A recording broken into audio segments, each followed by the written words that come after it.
الحمد لله نحمده ونستعين به ونستغفره ونعوذ بالله من شرور أنفسنا ومن سيئات أعمالنا من يهد الله فهو المهتد ومن يضلل فلن تجد له وليا مرشدا أشهد أن لا إله إلا الله وحده لا شريك له وأشهد أن نبينا محمدا عبده ورسوله وصلوات الله وسلامه على سيدنا ونبينا محمد وعلى آله وأصحابه وأهل بيته ومن تبعهم بإحسان إلى يوم الدين. أما بعد فأوصيكم عباد الله بتقوى الله جل وعلا. وقد قال الله تبارك وتعالى في كتابه العزيز: أعوذ بالله من الشيطان الرجيم. بسم الله الرحمن الرحيم. إن أول بيت وضع للناس للذي ببكة مباركا وهدى للعالمين فيه آيات بينات مقام إبراهيم ومن دخله كان آمنا ولله على الناس حج البيت من استطاع إليه سبيلا ومن كفر فإن الله غني عن العالمين. صدق الله العظيم. இந்த உலகை படைத்து பரிபாலித்துக் கொண்டிருக்கும் ரப்புல் ஆலமீன் அல்லாஹுக்கே புகழ் அனைத்தும். ஸலாத்தும் ஸலாமும் நமது தூதர் முஹம்மது ஸல்லல்லாஹு அலைஹி வஸல்லம் அவர்கள் மீதிலும், அவர்களை பின்பற்றி வாழ்ந்த சஹாபாக்கள், தாபிஊன்கள், தபஉ தாபிஈன்கள், கியாமத்துடைய நாள் வரைக்கும் இந்த உலகத்தில் அல்லாஹ்வை ஏற்று வாழ்கின்ற அனைத்து முஃமின்கள் மீதும் உண்டாகட்டும்.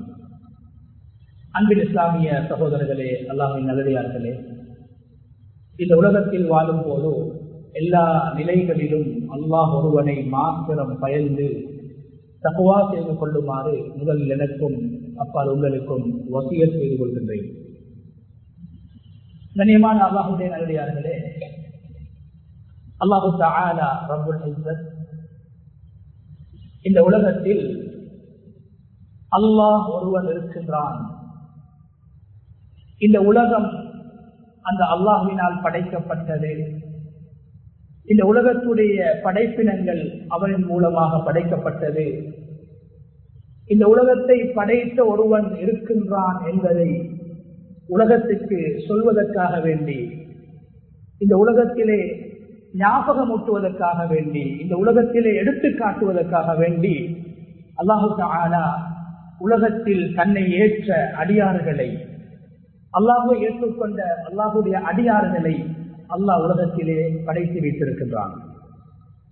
கண்ணியமான அல்லாஹுடைய நல்லடியார்களே, நாம் எங்களுடைய வாழ்க்கையில் அல்லாஹ்வினால் காட்டித்தரப்பட்ட, அல்லாஹ்வினால் வழிகாட்டப்பட்ட அமல்கள், நாங்கள் செய்கின்ற கடமைகள், இந்த கடமைகளுக்கு இபாதத் என்று சொல்வார்கள். இபாதத் என்பது ஒரு மனிதன் அல்லாஹுக்கு முன்னால் நான் அல்லாஹுடைய அடியானாக இருக்கின்றேன், காலிப்புக்கு முன்னால் மக்லூக் ஆகிய நான் அவனுடைய அடிமை, அவன் சொல்வதை நான் செய்வேன், அவன் தடுத்ததை நான் பகிர்ந்து கொள்வேன் என்பதை வெளிப்படுத்துவதற்காக வேண்டி நாங்கள் வணக்க வழிபாடுகளிலே ஈடுபடுகின்றோம். அது 5 நேர தொழுகைகளாக இருக்கலாம். அந்த 5 நேர தொழுகைகள் எப்படி தொழ வேண்டும், எந்த நேரத்தில் தொழ வேண்டும் என்பதை அல்லாஹ் எங்களுக்கு காட்டிக் கொடுத்திருக்கின்றான். அந்த தொழுகையின் மூலமாக அல்லாஹுக்கு முன்னால் ஒரு அடியான் இபாதத் என்ற அந்த அரபு பதம், அபுத் என்ற அந்த அடிமைத்துவம், அந்த 2 வார்த்தைகளும் ஒரு அடிப்படையான சொல்லிலிருந்து தான் எடுக்கப்படுகிறது. எங்களுடைய தொழுகை ஒரு இபாதத், எங்களுடைய நோன்பு ஒரு இபாதத், எங்களுடைய ஜகாத் ஒரு இபாதத். நாம் செய்கின்ற ஒரு மனிதன் வாழ்க்கையில் அவர் 60 வருடமோ 70 வருடமோ 80 வருடமோ உலகத்தில் வாழும் போது உலகத்தை ஆட்சி செய்யக்கூடியவராக, ஒரு உலகமும் தனக்கு சொந்தமானதாக இருந்தாலும் கூட அவர் ஒரே ஒரு தடவை செய்ய வேண்டிய கடமைதான் ஹஜ். இந்த ஹஜ்ஜாக இருந்தாலும் அல்லாஹ்வுக்கு முன்னால் நான் அற்பமானவன், அல்லாஹுக்கு முன்னால் நான் தாழ்ந்தவன், அல்லாஹுக்கு முன்னால் நான் அடிமை என்பதைத்தான் அந்த ஹஜ்ஜும் உணர்த்தி கொண்டிருக்கிறது. எனவே இபாதத் என்ற அந்த அரபு பதம், நான் அல்லாஹுடைய அடிமை, நான் வாழ்வது அல்லாஹுக்காக, எனது மரணம் அல்லாஹுக்காக, எனது வணக்க வழிபாடுகள் அல்லாஹுக்காக, எனது தொழுகை அல்லாஹுக்காக என்ற உணர்வை ஏற்படுத்திக் கொள்வது. அதுதான் இந்த உலகத்தில் அல்லாஹ்வை ஏற்றுக்கொண்ட அடியார்கள் உலகத்திலே வாழ்வதற்கான அர்த்தம், அவர்கள் படைக்கப்பட்டதற்கான அர்த்தம். கண்ணியமானவர்களே, இந்த உலகத்திலே அல்லாஹ்வுக்கு விருப்பமான ஒன்று என்ன தெரியுமா? ஒரு மனிதன் நான் அல்லாஹ்வுடைய அடிமை என்ற உணர்வோடு வாழ்வது. அது தக்வாவை விட உயர்ந்ததாகும், அது இஹ்லாஸை விட உயர்ந்ததாகும், அது தவக்குலை விட உயர்ந்ததாகும், அது சதகாவை விட உயர்ந்ததாகும். உள்ளத்தில் அப்துல்லாஹ், நான் அல்லாஹ்வுடைய அடிமை. ரசூலுல்லாஹி ஸல்லல்லாஹு அலைஹி வஸல்லம் அவர்கள் இந்த உலகத்திலே அல்லாஹ்வினால் படைக்கப்பட்ட அனுப்பப்பட்ட நபிமார்களில் ஆகவும் உயர்ந்தவர்கள். அந்த நபி ஸல்லல்லாஹு அலைஹி வஸல்லம் அவர்களை அல்லாஹ் கண்ணியப்படுத்துவதற்காக உலகத்தில் இருந்து வேகமாக விமானத்தால் கூட செல்ல முடியாத, ராக்கெட்டுகளின் மூலமாக பறக்க முடியாத வேகத்தை மிக அவசரமாக ஸல்லல்லாஹு அலைஹி வஸல்லம் அவர்கள் கடந்து ஒரு பிரயாணத்தை மேற்கொண்டார்கள். நபி அவர்களை அல்லாஹ் கண்ணியப்படுத்துவதற்காக வேண்டி, அல்லாஹ்வை சந்திப்பதற்காக வேண்டி, அல்லாஹ்வோடு உரையாடுவதற்காக வேண்டி நபி அவர்கள் மேற்கொண்ட பயணம், அந்த இஸ்ரா மிஅராஜுடைய பயணம், நபி அவர்களுடைய கண்ணியம் எடுத்துக்காட்டப்படுகின்ற ஒரு முக்கியமான வரலாற்று நிகழ்வு. அந்த சம்பவத்தை கூட அல்லாஹ் குர்ஆனில் சொல்கின்ற போது ரசூலுல்லாஹி ஸல்லல்லாஹு அலைஹி வஸல்லம் அவர்களை அல்லாஹ் அடிமை என்று சொல்கிறார். சுப்ஹானல்லதி அஸ்ரா பிஅப்திஹி, தன்னுடைய அடிமையை வானலோகத்திற்கு அழைத்த அல்லாஹ் பரிசுத்தமானவன். அடிமை என்று சொல்கிறான். காசுக்கல்ல அடிமை, உலகத்துக்கல்ல அடிமை, செல்வத்துக்கல்ல அடிமை, மனோ இச்சைக்கல்ல அடிமை, உலக வஸ்துக்களுக்கு அல்ல அடிமை.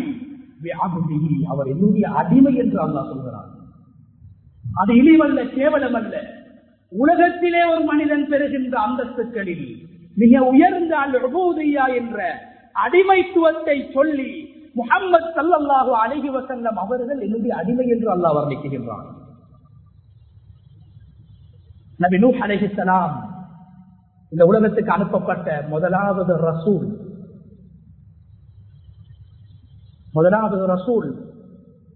நபி நூஹ் அலைஹிஸ்ஸலாம். பல வருட காலங்கள் அல்லாஹ்வுடைய தூதை இந்த உலகத்துக்கு சொன்ன ஒரு ரசூல். அல்லாஹ் என்ன சொல்கிறான்? இன்னஹு கான அப்தன் ஷகூரா.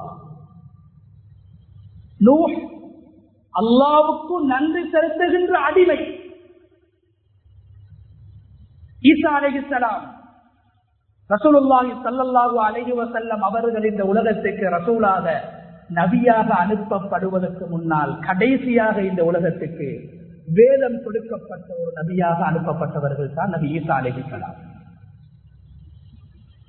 ஈசா அலைஹிஸ்ஸலாம் அவர்களுடைய தாயார் கணவனுடைய துணையின்றி அல்லாஹ்வுடைய அருளின் பரக்கத்தினால் ஈசா அலைஹிஸ்ஸலாம் அவர்களை குழந்தையாக சுமந்து, அவர்களை பிரசவித்து, அவர்களை சுமந்து கொண்டு வருகிற போது அந்த மக்கள், அவர்கள் வாழ்ந்த சூழலில் இருந்த மக்கள், மரியம் அலைஹிஸ்ஸலாம் பரிசுத்தமான அந்த தாயை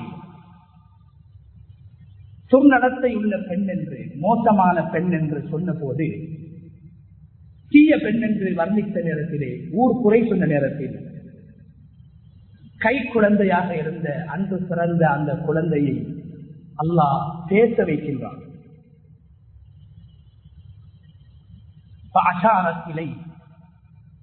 ஊர் சொல்கிறது மரியம் ஒரு கெட்ட பெண், வெளிரங்கத்தை பார்த்து மக்கள் குறை கூற ஆரம்பிக்கிறார்கள். இன்று நேற்று அல்ல, வரலாற்றிலே எப்போதும் மனிதர்கள் தம்மை விட மற்றவர்களுடைய குறைகளை அவதானிக்கக்கூடியவர்களாக இருந்திருக்கிறார்கள். ஒரு செய்தி வந்தால் அதனுடைய உண்மை நிலையை புரிந்து கொள்வதற்கு முன்னால் அந்த செய்தியை எப்படி பரப்ப வேண்டும், தனக்கு தெரிந்த ஒரு தகவலை எப்படி 100 பேர்கள் அறிந்து கொள்ள வேண்டும், ஊர் அறிந்து கொள்ள வேண்டும் என்ற விடயத்தில் மனிதன் ஆரம்ப காலத்திலிருந்து உற்சாகம் உள்ளவனாக காணப்பட்டிருக்கிறான். மற்றவனுடைய குறை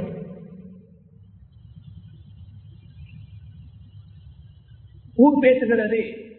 மரியம் ஒரு தப்பு செய்து விபச்சாரம் செய்து குழந்தையை சுமந்து மறைவாக சென்று அந்த குழந்தையை ஈன்றெடுத்து சுமந்து கொண்டு வந்திருக்கிறாள் என்று மக்கள் குறை சொல்லக்கூடிய நேரத்திலே இலை மரியம் அலைஹஸ்ஸலாம் அவர்கள் தான் பெற்றெடுத்த குழந்தையை பார்த்து விரலை நீட்டுகிறார்கள்.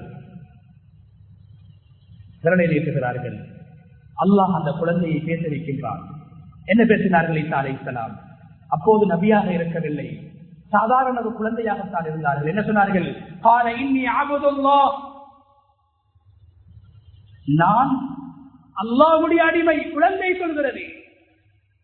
அதனால ரசூலுல்லாஹி ஸல்லல்லாஹு அலைஹி வஸல்லம் அவங்க சொன்னாங்க, அல்லாஹ்வுக்கு விருப்பமான பெயர்கள் மனிதர்கள் பிள்ளைகளுக்கு பெயர் வைக்கின்ற போது அல்லாஹ்வுக்கு விருப்பமான பெயர்களை வைக்க வேண்டும்.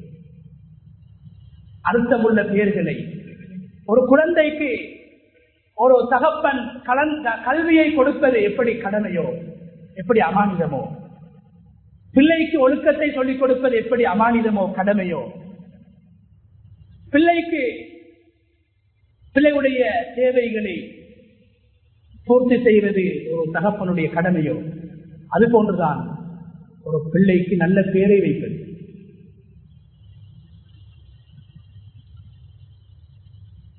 இன்று நம்மில் பல பேர்கள் பார்த்தது யாருக்கும் இல்லாத பெயர் என்ற பிள்ளைக்கு வைக்கப்படும்.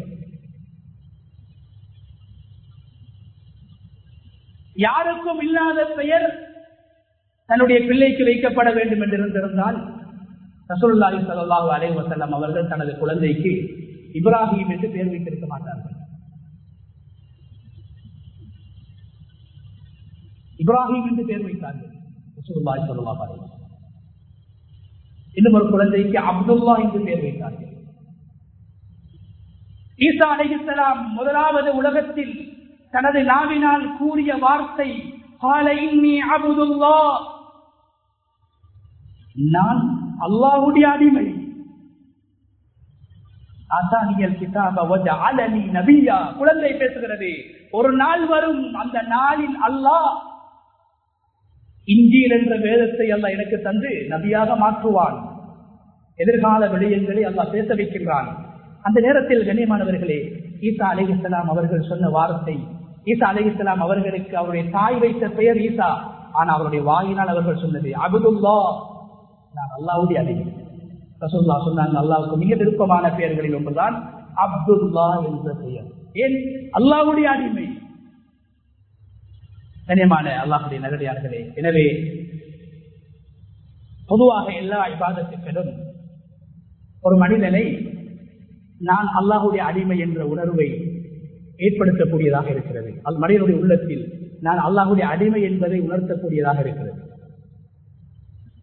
அல்லாஹ் சொன்னதை ஒரு அடியான் செய்ய வேண்டும் என்பதை உணர்த்தக்கூடியதாக இருக்கிறது. குறிப்பாக ஒரு மனிதன் தனது வாழ்க்கையில் ஒரு தடவை, ஆயுளில் ஒரு தடவை,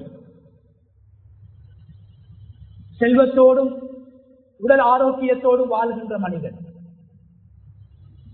வாழ்க்கையில் ஒரு தடவை செய்ய வேண்டிய ஒரு கடமைதான் ஹஜ். கண்ணியமானவர்களே, இந்த ஹஜ்ஜுடைய ஒவ்வொரு அசைவுகளும், ஒரு ஹாஜியுடைய ஒவ்வொரு அசைவுகளும் நான் அல்லாஹுக்கு முன்னால் அற்பமானவன், நான் அல்லாஹுக்கு முன்னால் அவனுடைய அடிமை என்பதை உணர்த்துகிறது. ஏன் எதற்கு என்ற கேள்வி கேட்காமல் அல்லாஹ் சொன்னதை சொன்னபடி நான் செய்கிறேன் என்பதை உணர்த்துகின்ற ஒரு வணக்கம். அதனால்தான் ஒரு ஹாஜி அவர் முதலாவது செய்ய வேண்டியது அவருடைய உடுப்புடைய அமைப்பை மாற்ற வேண்டும். ஒரு மனிதன் அல்லாஹ் சொல்கிறான் குர்ஆனில், குது ஸீனத்தக்கும் இந்த குல்லி மஸ்ஜித். நாங்க எல்லாரும் யோசிக்கிறது,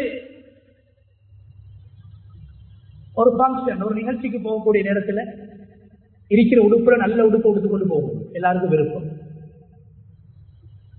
ஒரு பிரயாணம் போக்கில் நல்ல உடுப்பு உடுத்துக்கொண்டு போகும்.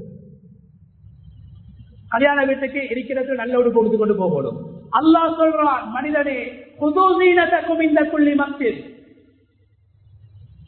நீங்க பள்ளிவாசல்களுக்கு வரக்கூடிய நேரத்தில் அல்லாஹ்வுடைய மாளிகை, அல்லாஹ்வுடைய வீடு, பள்ளிவாசலுக்கு வரக்கூடிய நேரத்தில் அழகாக வாங்க, பூர்த்தியான உடுப்போட வாங்க.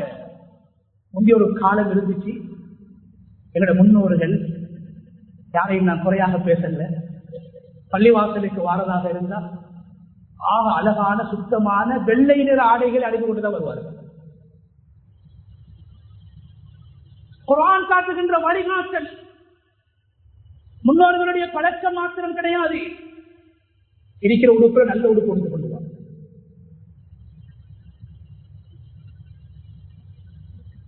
நீங்க பள்ளிவாசலுக்கு வரக்கூடிய நேரத்தில் அழகாக உங்களோட மறைக்க வேண்டிய பகுதிகளை மறைச்சி நல்ல உடுப்புகளை உடுத்துக்கொண்டு வாரது அல்லாஹ் குர்ஆன்ல சொல்றான், அது உங்களோட உள்ளத்துல தக்வா இருக்கிறது என்பதற்கான அடையாளம். பள்ளிவாசல் என்பது அல்லாஹ்வுடைய அடையாள சின்னங்களில் ஒன்று.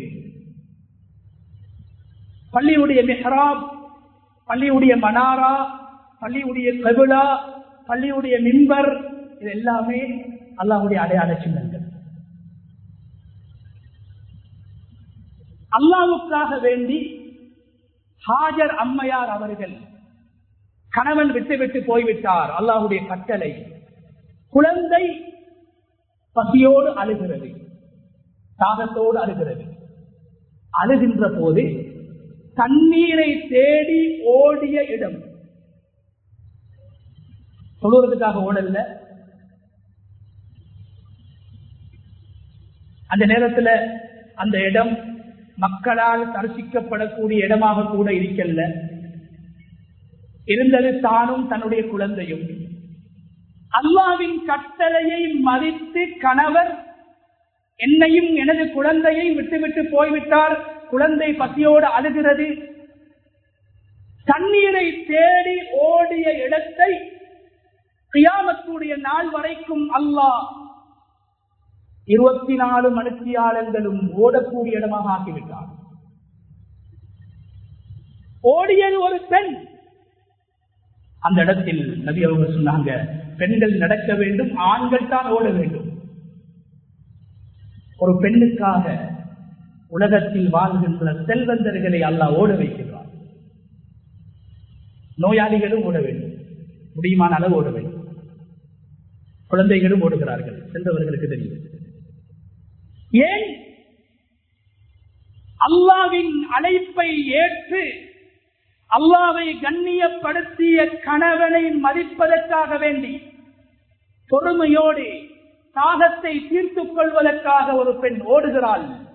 அல்லாஹ் அந்த இடத்தை கியாமத்துடைய நாள் வரைக்கும் கண்ணியமான ஒரு இடமாக, இன்ன ஸஃபா வல் மர்வத மின் ஷஆயிரில்லாஹ், ஸஃபா மர்வா என்று சொல்கிற ஒரு காலத்தில் சிலைகள், சிலை வணக்கம் செய்யப்பட்ட இடம். 2 மலைகளிலும் சிலைகள். ஜாகிலிய காலத்திலே மக்கள் சிலை வணக்கம் செய்த இடத்தில் ஒரு பெண் அல்லாஹ்வுக்காக ஓடுகிறாள், அல்லாஹ்வுக்காக அசைகிறாள். அல்லாஹ் அந்த இடத்தை என்ன சொல்கிறான்?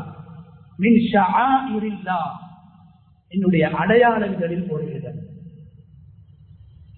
நான் இந்த உலகத்தை படைத்திருக்கின்றேன், பரிபாலித்துக் கொண்டிருக்கிறேன் என்பதை உலகத்திற்கு காட்டுகின்ற என்னுடைய அடையாள சின்னங்களில் ஒன்று என்பதாக ஒரு பெண் அல்லாஹ்வுக்காக ஓடிய 2 மலைகளை அல்லாஹ் சொல்கிறான் என்றால், அல்லாஹ் ஒருவன் என்பதற்காக வேண்டி எங்களுடைய உடம்பிலே மிக கண்ணியமான ஒரு உறுப்பை, முகத்தை நிலத்திலே வைத்து நாங்கள் அடிமைத்துவத்தை வெளிப்படுத்துகின்ற இடம் பள்ளிவாசல் மதிக்கப்பட வேண்டும். அதனால அல்லாஹ் சொல்றான், பள்ளிக்கு வரக்கூடிய நேரத்தில் இருக்கிறதுல நல்ல உடுப்பு கொடுத்து கொள்வாங்க. இன்னைக்கு எப்படி மாறிட்டு, ஆபீஸுக்கு போக்கல பூர்த்தியான உடுப்பு, கல்யாண வீட்டுக்கு போக்கல பூர்த்தியான விடுப்பு, பள்ளிவாசலுக்கு வரப்போல சேஞ்ச சாரம்,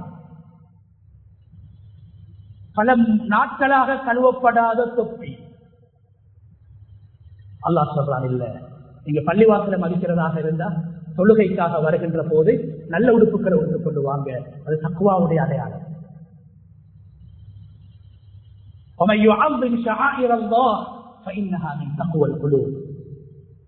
யார் அல்லாஹ்வுடைய அடையாள சின்னங்களை கண்ணியப்படுத்துவார்களோ அது தக்வாவின் அடையாளம் என்று அல்லாஹ் சொல்கிறான். எதை சொல்ல வருகிறோம் என்றால், பள்ளிவாசலுக்கு வருகின்ற போது பூர்த்தியாக அழகாக ஆடைகளை அணிய வேண்டும் என்று சொன்ன ரப்புல் ஆலமீன், நீ காபாவை நாடி செல்கிற போது, அல்லாஹ்வுடைய மாளிகையை நாடி செல்கிற போது, அல்லாஹ்வுடைய மாளிகைக்கு சென்று இபாதத்தை, உம்ராவை, ஹஜ்ஜை நான் செய்ய வேண்டும் என்ற நோக்கத்தோடு நீ செல்கிற போது அலங்காரத்தோடு உன்னால் போக முடியாது. உனது அலங்காரத்தை வெளிப்படுத்த முடியாது. மனிதன் பழகிய பழக்க தோஷத்தை விட வேண்டும், அவருடைய விருப்பத்தை விட வேண்டும். இதுதான் அடிமைத்துவம். ஏன் எதற்கு என்று கேள்வி கேட்க முடியாது. ஏன் ஆண்கள் தைக்கப்படாத ஆடைகள் 2 மாத்திரம்தான், மேனியில் ஒரு படவை துண்டு, அவுரத்தை மறைப்பதற்காக ஒரு படவை துண்டு, 2 தைக்கப்படாத ஆடைகள் மாத்திரமே உடம்பில் இருக்க வேண்டும். மரணித்த ஒருவரை கபன் செய்கின்ற போது கூட பல புடவைகளால் நாங்கள் அந்த ஜனாதாவை கபன் செய்கிறோம். ஆனால் ஹயாத்தோடு இருக்கக்கூடிய ஒரு செல்வந்தர், ஆரோக்கியமாக வாழ்ந்த ஒரு செல்வந்தர் அந்த அமலை செய்ய வேண்டுமாக இருந்தால் உடம்பிலே ஆடையாக அணிகின்ற போது தைக்கப்பட்ட ஆடைகளை அணிய முடியாது. அல்லாஹ் சொல்றான், நீ அழகாக ஆடை அணிந்தவன், கவர்ச்சியாக வாழ்ந்தவன், அலங்காரத்தை வெளிப்படுத்தியவன், எனக்காக ஒரு சில மனுஷியாளங்கள், எனக்காக ஒரு சில நாட்கள் உனது ஆசையை விட வேண்டும், உனது விருப்பத்தை விட வேண்டும், உனது மனோவிச்சையை விட வேண்டும், உனது அலங்காரத்தை விட வேண்டும், நான் சொல்கிற ஆடையை நீ அணிய வேண்டும். என்னுடைய பெருமையை இல்லாமலாக்கி, பணிவை உண்டாக்கி, நான் அடியார்களுக்கல்ல அல்லாஹ்வுக்காக வேண்டி இந்த ஆடையை நான் அணிந்து கொண்டிருக்கிறேன். அல்லாஹ்வுக்காக வேண்டி அடிமைத்துவத்தை வெளிப்படுத்துகிறேன். ஹஜ்ஜுடைய ஆரம்பம் அடிமைத்துவம்.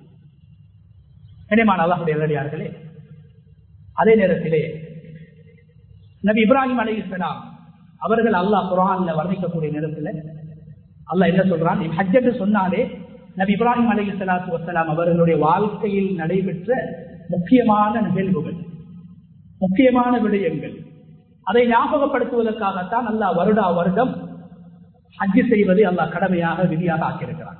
இப்ராஹிம் அலைஹிஸ்ஸலாம் எப்போதுமே அல்லாஹ்வை திக்ர் செய்யக்கூடியவர்களாக, அல்லாஹ்வுடைய பெயரை சொல்லக்கூடியவர்களாக, அல்லாஹுன் முனீப், அல்லாஹ் அல்லாஹ் என்று திக்ர் செய்யக்கூடிய ஒருவராக இருந்திருக்கிறார்கள். அதனால் அல்லாஹ் என்ன சொல்கிறான், ஒரு ஹாஜி அவரை இஹ்ராம் கட்டியதில் இருந்து ஹஜ்ஜுடைய அமலை முடிக்கும் வரைக்கும் அவருடைய நாவினால் அவர் பேச வேண்டியது, சொல்ல வேண்டியது அல்லாஹ்வுடைய திருநாமம்.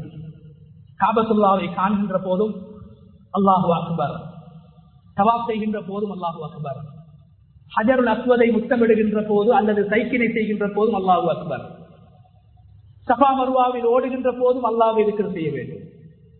ஜமராத்தில் சென்று இப்ராஹிம் அலைஹிஸ்ஸலாம் எந்த இடத்தில் ஷைத்தானை கல்லால் அடித்து துரத்தினார்களோ அந்த ஒவ்வொரு இடங்களிலும் அல்லாஹ்வுடைய பெயரை சொல்லித்தான் கல்லறிய வேண்டும். 7 தடவை தான் தவாப் செய்ய வேண்டும். ஏன் 7 தடவை என்று கேட்க முடியாது. அல்லாஹ் மார்க்கத்தில் ஒரு மனிதன் அடிமைத்துவத்தை வெளிப்படுத்த வேண்டும் என்பதற்காக சில கடமைகளை வைத்திருக்கிறான். அந்த கடமையுடைய அந்தரங்கத்தை, ரகசியத்தை மனிதர்களால் புரிந்து கொள்ள முடியாது, யாராலும் கேட்க முடியாது. ஏன் சுபஹ் 2 ரக்காத், லுஹர் 4 ரக்காத், ஏன் மகரிப் 3 ரக்காத், இஷா 4 ரக்காத், யாராலும் தன்னுடைய அறிவை பயன்படுத்தி முடிவெடுக்க முடியாது. ரசூலுல்லாஹி ஸல்லல்லாஹு அலைஹி வஸல்லம் அவர்களுக்கு கூட காரணம் தெரியாது. இதுதான் அடிமைத்துவம். அல்லாஹ் சொன்னதை நான் செய்கிறேன்.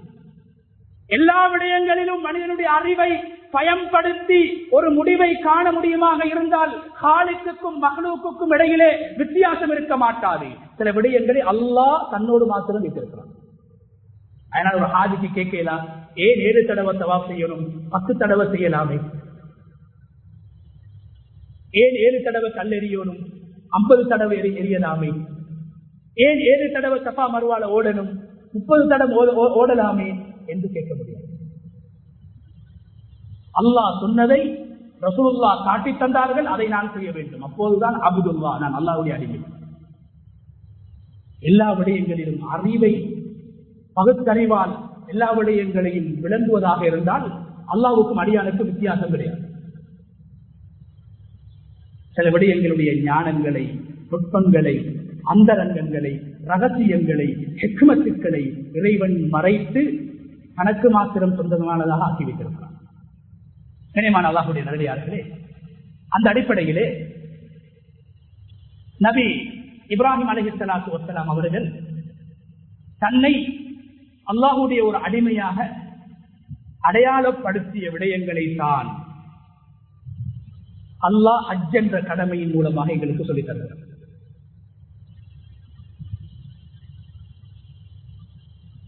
கண்ணியமானவர்களே,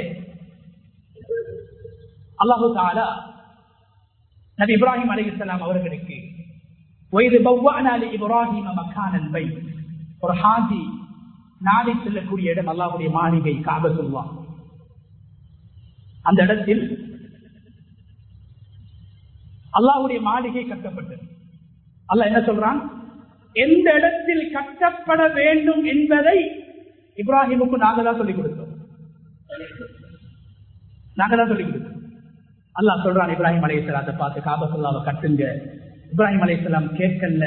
அந்த இடத்துல மனிதர்கள் வாழவும் இல்லை, மரங்களும் கிடையாது, தண்ணீருடைய வசதிகளும் கிடையாது, அடிப்படை வசதிகள் இல்லாத ஒரு இடத்துல அல்லாஹ் சொல்றான், இந்த இடத்துல இந்த மாளிகை கட்டப்படும். சாதாரண மனிதர்களாக இருந்தால் நாம் என்ன சொல்லியிருப்போம், அல்லாஹ்விடத்திலே நாங்கள் கேட்டிருப்போம், நபிமார்களுக்கு அல்லாஹ்வுடன் பேச முடியும், ஏன் இதற்கென்று கேட்டிருப்போம். இப்ராஹிம் அலைஹிஸ்ஸலாம் கேட்கவில்லை. கஅபத்துல்லாஹ் கட்டப்பட்ட வரலாற்றுடைய ஆரம்பமே, நான் அல்லாஹ்வுடைய அடிமை, அவன் சொல்வதை நான் செய்கிறேன். அல்லாஹ் கஅபத்துல்லாஹ் இடத்தை அல்லாஹ் காட்டி கொடுக்கிறார். கண்ணியமானவர்களே, இப்ராஹிம் அலைஹிஸ்ஸலாம் கட்டுகிறார்கள். அந்த நேரத்தில் அவர்களுக்கு உதவியாக இருந்தது அவருடைய 6-7 வயது குழந்தை இஸ்மாயில் அலைஹிஸ்ஸலாம். கண்ணியமானவர்களே, ஹஜ் என்பது வெறுமனே ஒரு மனிதன் அன்று பிறந்த பாலகனை போல் மாற வேண்டும், வாழ்க்கையில் மாற்றத்தை கொண்டு வர வேண்டும் என்பது மாத்திரமல்ல. அல்லது ஹஜ்ஜுடைய மாதம் என்பது வெறுமனே இப்ராஹிம் அலைஹிஸ்ஸலாத்துடைய தியாகங்களை பேச வேண்டும், அல்லாஹ்வுக்காக பிராணி அறுத்து பலியிட வேண்டும் என்பதல்ல. மாறாக பல விடயங்களை அல்லாஹ் இந்த ஹஜ் என்ற வணக்கத்துக்குள்ளால் மறைத்து வைத்திருக்கிறார். அதில் ஒன்றுதான் முக்கியமான விடயம். கண்ணியமானவர்களே, எங்களுடைய பிள்ளைகள் சாலிஹான பிள்ளைகளாக, இப்ராஹிம் அலைஹிஸ்ஸலாத்துக்கு அல்லாஹ் 85 வருடத்துக்கு பின்னால்தான் குழந்தை பாக்கியத்தை அல்லாஹ் கொடுத்தார். அல்லாஹ்விடத்துல ஒரு குழந்தையை கேட்டாங்க, அல்லாஹ் 3 மனைவிமார்களின் மூலமாக 8 ஆண் குழந்தைகள் அல்லாஹ் கொடுத்தார். சாரா முதலாவது மனைவியின் மூலம் அல்லாஹ் இஸ்ஹாக் என்ற குழந்தையை கொடுத்தான். 2வது மனைவியின் மூலம் முதலாவது குழந்தை இஸ்மாயில் அல்லாஹ் கொடுத்தான். அதுக்கு பின்னால் ஒரு பெண்ணை திருமணம் செஞ்சு 6 ஆண் குழந்தைகள் அல்லாஹ் கொடுத்தான். இப்ராஹிம் அலைஹிஸ்ஸலாம் அவங்க அல்லாஹ் இடத்துல கேட்டது, எதை கேட்டாங்கன்னா, யா அல்லாஹ் எனக்கு ஒரு குழந்தை தரும். ரசூலுல்லாஹி ஸல்லல்லாஹு அலைஹி வஸல்லம் அவர்கள் சொன்னார்கள், குர்ஆனும் சொல்கிறது, நீங்கள் அல்லாஹ்விடத்தில் துஆ செய்கின்ற போதே, துஆக்கள் கேட்கின்ற போதே, பிரார்த்தனைகளை கேட்கின்ற போதே, உங்களுடைய தேவைகளை சொல்கின்ற போதே, உங்களுடைய தேவைகளை நீங்கள் அதிகமாக சொல்வதை விட உங்களுடைய தேவைகளை அறிந்த ரப்புல் ஆலமீனை நீங்கள் அதிகமாக புகழ வேண்டும். ரசூலுல்லாஹுடைய துஆ, கண்ணியமானவர்களே, தன்னுடைய தேவைகளை அல்லாஹ்விடத்தில் சொல்வதை விட அதிகமாக ரசூலுல்லாஹி ஸல்லல்லாஹு அலைஹி வஸல்லம் அவர்கள் எல்லா துஆக்களிலும் நான் அடிமை என்பதை அல்லாஹ்விடத்திலே சொல்வார்கள். நான் ஆரம்பத்தில் சொன்னேன், அல்லாஹ்வுக்கு மிக விருப்பமான ஒன்றுதான் ஒரு அடியான் அல்லாஹ்வுக்கு முன்னால் நான் அடிமை என்பதை வெளிப்படுத்துவது. ஹஜ் என்பது ஒரு மனிதன் அல்லாஹ்வுக்கு முன்னால் நான் அடிமை என்பதை வெளிப்படுத்துவது. ஒரு ஹாஜியுடைய துஆவை அல்லாஹ் ஏற்றுக்கொள்கிறார். நபி அவங்க சொன்னாங்க, ஒரு ஹாஜையும் அல்லாஹ் மன்னிக்கிறான், அந்த ஹாஜி யாருக்கெல்லாம் மன்னிப்பு தேடினாரோ, யாருக்கெல்லாம் துவா செஞ்சாரோ அவர்களையும் அல்லாஹ் மன்னிக்கிறார். என்ன காரணம் என்றா, கண்ணியமானவர்களே, எவ்வளவு அமல்கள் செய்திருப்போம், சில நேரத்தில் எங்களுடைய துவாக்கள் அங்கீகரிக்கப்படுறதில்லை. ஆனா ஒரு ஹாஜிட துவாவை அல்லாஹ் விசேஷமாக அங்கீகரிக்கிற காரணம் என்ன தெரியுமா? அவர் துவாவை விட அதிகமாக, ஹஜ்ஜில் சென்று துவா செய்வதை விட அதிகமாக, நான் ஒரு அடிமை என்ற உணர்வோடு அல்லாஹ்வுக்கு முன்னால் அடிமைத்துவத்தை வெளிப்படுத்துகிறார். ரசூலுல்லாஹ் சொன்னாங்க, பரலான தொழுகைகளுக்கு பின்னால கேட்கப்படக்கூடிய துஆக்கள் ஏற்றுக்கொள்ளப்படும். என்ன காரணம்? தொழுகை என்பது ஒரு மனிதன் தனக்கு விருப்பமான அல்லாஹ்வினால் படைக்கப்பட்ட கண்ணியமான முகத்தை, தலையை, கண்ணை, அல்லாஹ்வுடைய பல நியமத்துக்களை உள்ளடக்கிய, அருட்கொடைகளை உள்ளடக்கிய ஒரு உறுப்பை நிலத்திலே வைக்கிறார். உயர்ந்தவர் தனது உயரத்தை காட்டுகின்ற தலையை நிலத்தில் வைத்து நான் பணிந்தவன், அல்லாஹ்வுக்கு முன்னால் நான் அடிமை என்பதை வெளிப்படுத்துகிறார். அந்த சுஜூதில் கேட்கின்ற துஆவை அல்லாஹ் ஏற்றுக்கொள்கிறார். எனவே முதலாவது பாடம் என்ன தெரியுமா? நாம் அல்லாஹ்வுடைய அடிமை என்பதை ஒருபோதும் மறந்துவிடக் கூடாது. செல்வத்தின் உச்சத்தை அடைந்தாலும், ஆரோக்கியத்தின் உச்சத்தை அடைந்தாலும், உலகத்தை ஆள்கின்ற ஆட்சியை பெற்றுக் கொண்டாலும் நான் அல்லாஹ்வுடைய அடிமை என்ற உணர்வை ஏற்படுத்திக் கொள்ள வேண்டும். இரண்டாவது கண்ணியமானவர்களே, அல்லாஹ்வுடைய அடிமை என்ற உணர்வு அல்லாஹ்வை சந்தோஷப்படுத்த செய்கிறது.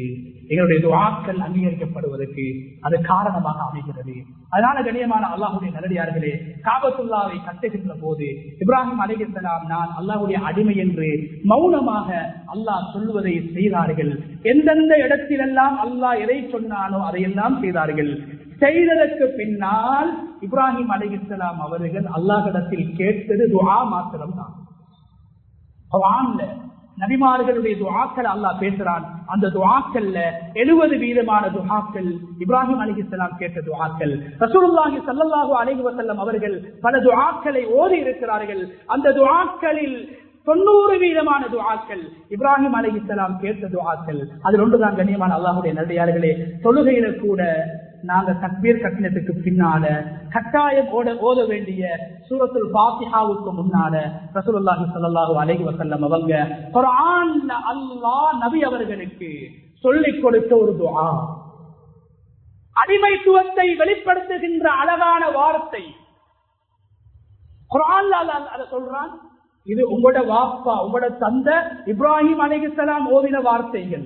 அது நாங்க வஜ்ஜஹு என்று சொல்றோம். சின்ன பிள்ளைகளுக்கு பாடமாக்கி கொடுக்கிறோம். இது யாரு ஓதினது? இப்ராஹிம் அலைஹிஸ்ஸலாம் ஓதினது. என்ன அர்த்தம் சகோதரர்களே? என்னுடைய முகத்தை, உலகத்தை படித்த அல்லாஹ்வுக்கு முன்னால் நான் திருப்புகின்றேன். அப்படின்னு என்ன அர்த்தம்? முகத்தை திருப்புகின்றேன் என்றால் என்னுடைய அசைவுகள் அனைத்தும் அல்லாஹ்வுக்காக. என்னுடைய தொழுகை, என்னுடைய இதர வணக்கங்கள், எனது வாழ்வும் மரணம் அனைத்தும் அல்லாஹ்வுக்காக. அடிமைத்துவத்தை வெளிப்படுத்துகின்ற அழகான வார்த்தையை நபியுல்லாஹி ஸல்லல்லாஹு அலைஹி வஸல்லம் அவர்கள் தொழுகைக்காக தக்பீர் கட்டினால் சூரத்துல் ஃபாத்திஹாவை ஓதுவதற்கு முன்னால் அதை ஓதுவார்கள். எனவே அடிமைகளாக வாழ்வோம், அடிமைத்துவத்தை வெளிப்படுத்துவோம், அல்லாஹ்வை சந்தோஷப்படுத்துவோம். அல்லாஹ் எங்களது துஆக்களை ஏற்றுக்கொள்வான். இப்ராஹிம் அலைஹிஸ்ஸலாம் எல்லா சந்தர்ப்பங்களிலும் நான் அடிமை என்று வாழ்ந்தார்கள். காபாவை கட்டுகின்ற போது, காபாவை துப்புரவு செய்கின்ற போது, கண்ணியமானவர்களை இந்த எல்லா சந்தர்ப்பங்களிலும் நான் அல்லாஹ்வுடைய அடிமை என்பதை வெளிப்படுத்தி துஆ செய்தார்கள். அல்லாஹ் அந்த துஆக்கள் அனைத்தையும் ஏற்றுக்கொண்டான். இதுதான் ஒரு ஹாஜியுடைய துஆவை அல்லாஹ் அங்கீகரிப்பதற்கான ரகசியம், அல்லாஹ் ஏற்றுக்கொள்வதற்கான காரணம். பெரும்பாவம் செய்த அந்த ஹாஜி அல்லாஹ் மன்னிப்பதற்கான காரணம் என்ன?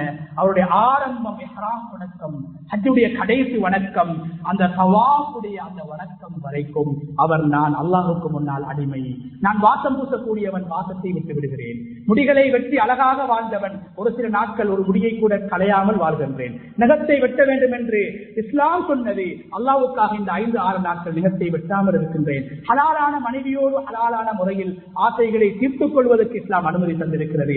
ஆனால் இந்த இஹ்ராம் கட்டிய நிலைமையில் திருமணத்தை பற்றி நினைப்பதோ, ஆபாசத்தை பேசுவதோ, திருமணம் பேசுவதையோ இஸ்லாம் ஹராமாக்கி இருக்கிறது. அல்லாஹ்வுக்காக என்னுடைய வாழ்க்கையில் ஏனைய காலங்களில் அனுமதிக்கப்பட்ட ஹலாலான விடயங்களை கூட அல்லாஹ் சொல்லிவிட்டான் என்பதற்காக ஏன் எனக்கு என்று குறுக்கு கேள்விகளை கேட்காமல், என்ன காரணம் என்று குறுக்கு கேள்விகளை கேட்காமல் அல்லாஹ் சொன்னதை நான் செய்வேன், நபிமார்கள் செய்தார்கள் என்ற உணர்வை ஒரு ஹாஜி வெளிப்படுத்துகிறார், துஆ செய்கிறார், கண்ணீர் வடிக்கிறார், இஸ்திக்பார் செய்கிறார், அல்லாஹ் அவருடைய துஆக்களை அங்கீகரிக்கிறான். எனவே நாம் உலகத்திலே வாழக்கூடிய நேரத்தில் ஹஜ்ஜுடைய பாக்கியம் எங்களுக்கு கிடைக்காவிட்டாலும் அல்லாஹ் எஜமான், நாம் அவனுடைய அடிமை என்பதை வெளிப்படுத்துகின்ற ஒரு வணக்கம், ஒரு இபாதத்தை நாங்கள் ஒவ்வொரு நாளும் 5 தடவைகள் செய்து கொண்டிருக்கிறோம். அதிலும் அல்லாஹுக்கு விருப்பமான சுஜூத் என்ற அந்த வணக்கத்தை ஒவ்வொரு ரக்காத்திலும் 2 தடவைகள், ஒரு ரக்காத்தில் ஒரு சூரத்துல் ஃபாத்திஹாவை ஓதுகிறோம், ஒரு தடவை தான் ருக்கூ செய்கிறோம், ஆனால் சுஜூது மாத்திரம் 2 தடவைகள் செய்கிறோம். அந்த சுஜூதுகளும் அல்லாஹ்வை சந்தோஷப்படுத்தும். ஒரு அடியான் அல்லாஹ்வுடைய அடிமை என்பதை வெளிப்படுத்துகின்ற அடையாளமாக அந்த சுஜூத் இருக்கிறது. அந்த நேரங்களிலும் கூட அல்லாஹு தஆலா எங்களுடைய துஆக்களை அங்கீகரிக்கின்றான். எனவே வல்லநாயன் அல்லாஹு தஆலா இந்த உலகத்திலே வாழ்கின்ற போது வெறுமனே ஹஜ்ஜுடைய காலத்தில் மாத்திரம் அல்லது ஹஜ் செய்கின்ற போது மாத்திரம் நான் அல்லாஹ்வுடைய அடிமை என்ற உணர்வோடு வாழ்ந்து விடாமல் எல்லா சந்தர்ப்பங்களிலும், இருட்டிலும் வெளிச்சத்திலும், பகலிலும் இரவிலும், தனிமையிலும் கூட்டிலும் அல்லாஹ்வுடைய அடிமையாக நான் வாழ வேண்டும் என்ற உணர்வை நாங்கள் ஏற்படுத்தி அதன் மூலமாக அல்லாஹ்வுடைய சந்தோஷத்தை, அல்லாஹ்வுடைய ரிதுவானை பெற்று அல்லாஹ்வுடைய உதவிகளை பெறக்கூடிய கூட்டத்திலே நம் அனைவரையும் அல்லாஹ் தஆலா சேர்த்தருள்வானாக. எங்களுடைய பாவங்களை மன்னிப்பாயாக, எங்களுடைய மாதாபிதாக்களுடைய பாவங்களை மன்னிப்பாயாக. யா அல்லாஹ், யார் யாரெல்லாம் இந்த வருடம் ஹஜ் செய்ய வேண்டும் என்ற நியத்தோடு எண்ணத்தோடு உறுதியாக இருக்கிறார்களோ அவர்களுக்கு யா அல்லாஹ் பூர்த்தியான முறையில் அந்த ஹஜ்ஜை செய்து அதன் மூலமாக உன்னுடைய கபூலியத்தை பெற்று உன்னுடைய ரிதுவானை பெற்று அதனை பூர்த்தியாக செய்வதற்கான உடல் ஆரோக்கியத்தையும் போதிய வசதி வாய்ப்புகளையும் நீ கொடுத்து விடுவாயாக. அதுபோன்று யா அல்லாஹ், யார் யாரெல்லாம் இந்த சபையிலே உள்ளத்தால் அந்த காபத்துல்லாவை காண வேண்டும் என்ற உண்மையான ஆசையோடு இருக்கின்றார்களோ, ஹஜ் செய்ய வேண்டும் என்ற விருப்பத்தோடு, உம்ரா செய்ய வேண்டும் என்ற ஆசையோடு, நான் மரணிப்பதற்கு முன்னால் அல்லாஹ்வுடைய அந்த மாளிகையை பார்க்க வேண்டும், ரசூலுல்லாஹி ஸல்லல்லாஹு அலைஹி வஸல்லம் அவர்கள் வாழ்ந்து மரணித்த அந்த இடத்தை காண வேண்டும் என்று ஆசையோடு இருக்கின்றார்களோ அவர்களுக்கும் யா அல்லாஹ் அந்த பாக்கியத்தை மரணத்துக்கு முன்னால் நீ கொடுத்து விடுவாயாக.